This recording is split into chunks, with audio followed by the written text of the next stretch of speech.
Yo, welcome back, guys. Been a long time away from the channel, but basically I've decided that I'm going to start streaming on Twitch, and I appreciate the guys who've come back to the channel to watch this video, and to the new people, thank you for tuning in. Obviously, getting the views up and stuff like that. But the Twitch that I've started to stream on now is the exact same as my old one, but I've changed the name, so it's in capitals Mr_HP25D.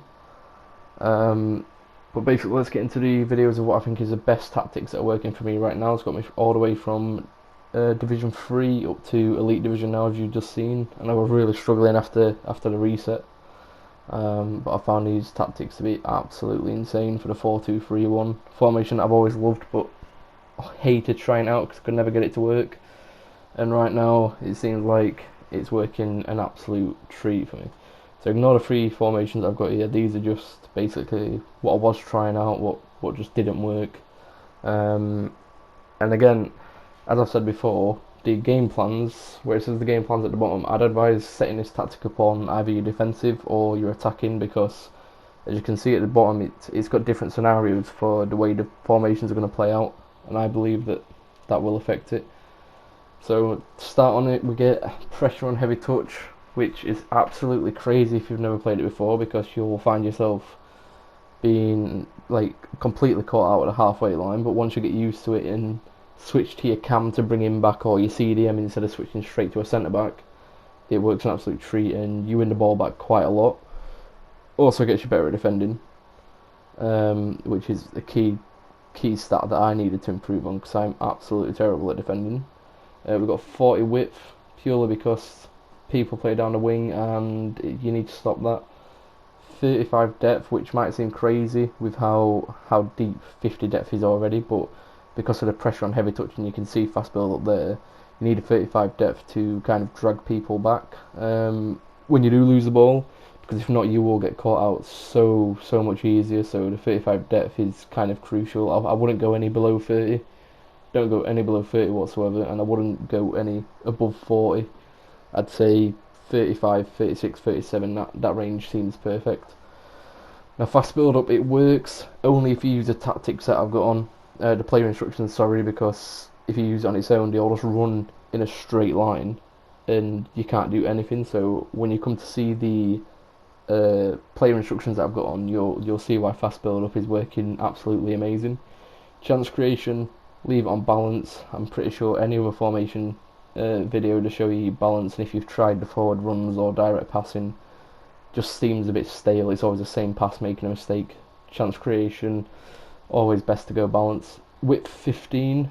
Now this is very narrow, but in a 4-2-3-1, if you've ever tried playing it, I'm pretty sure you already know that the wide cams, they play pretty much like left wing, right wing, and they still do play wide with 15 width. However, again, with the player instructions that we've got on, 15 width is like the sweet spot. Players in the box 7, that links really well with this fast build up here. It's going to get one of your CDMs in box, everybody else involved, all the cams, 1-on-1 for corners and free kicks like usual. So this is how I've got my team lined up. I'd say to get the best out of this formation, to get the best out of it, you need a right-footed on the left and a left-footed on the right for your cam spots.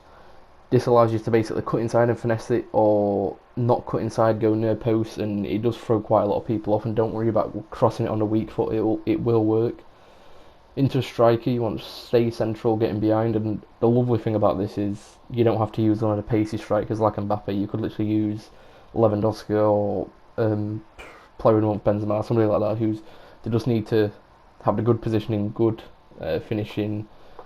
I'd probably say okay passing as well, because they are a lone striker. They do need good passing, but stay central, getting behind. For all the cams, this is where starts getting a bit different. You need free roam for them all, and on the two wide ones, you need to come back on defence. Free roam basically just allows them to run into them channels that have been opened up. So if I get in Kunku, run at the centre backs, one of the centre backs comes over to me, Dembele or George Best is gonna run into them empty gaps, and it just, as you can see, it just creates lots of space, lots of goal scoring opportunities, always there for a pass, and it is the best tactic that I've now used. And as you can see here, also there on Zakari, I've also got it on him, but for So, Your more defensive CDM, you need cut passing lanes, stay back while attacking, cover centre. Pretty much basic, you know. It's like your Kante Vieira role. It's just going to be somebody who's back to break up the play.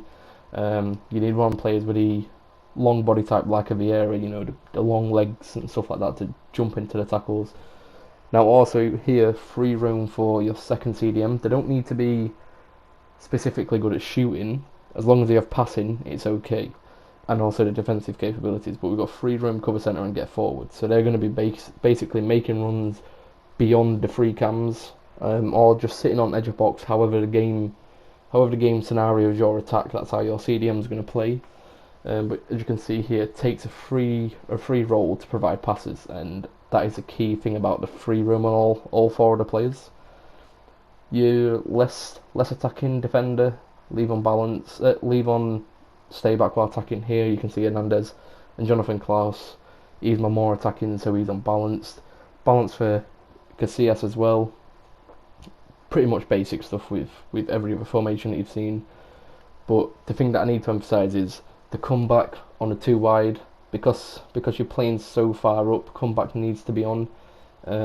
Especially as you can see here, we've got the pressure on heavy touch, so as your defenders and CDMs go to win that ball back when they have a bad touch or pass it back to the goalkeeper, it just means that your cams are going to be providing a bit extra cover and drop back a bit more to win the ball back. They're not going to sit too far back, but yeah, that's basically how that plays out. And I genuinely think this is the best formation. As I said, got me from Div 3 to Div Elite now, and I think you should all give it a try because it is ridiculous, and I mean absolutely ridiculous. Don't forget to go follow me on Twitch, and for now guys, take care, I'll see you later.